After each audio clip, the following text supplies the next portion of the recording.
அம்மா இன்னைக்கு நண்டு சூப்பு சாப்பிடணும் போல இருக்குமா. செஞ்சிடலாம்ப்பா. அதுக்கு ஒரு மிக்ஸி ஜாரில் கொஞ்சம் மிளகு,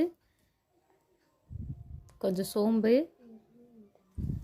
கொஞ்சம் சீரகம், கொஞ்சோண்டு பூண்டு, ஒரு 10 சாம்பார் வெங்காயம், ஒரு 3 தக்காளி, அதில் நண்டு கால் எல்லாத்தையும் போட்டு மிக்ஸி ஜாரில் அரைச்சிடணுமா.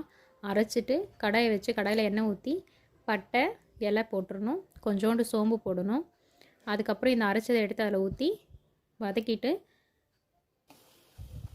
நல்லா வதக்கணும். எண்ணெயிலேயே மஞ்சத்தூள் கொஞ்சம் ஆட் பண்ணணும், சால்ட்டு கொஞ்சம் போடணுமா. வீட்டு மிளகாத்தூள் கொஞ்சோண்டு, நிறையா போடக்கூடாது, கொஞ்சமாக போடணும். போட்டு கருவேப்பிலை லைட்டாக அதில் போட்டு தண்ணி ஊற்றி கொதிக்க வச்சிடணும். நல்லா கொதிச்சதுக்கப்புறம் கொத்தமல்லி தூவி விட்டு நண்டு சூப்பு ரெடி.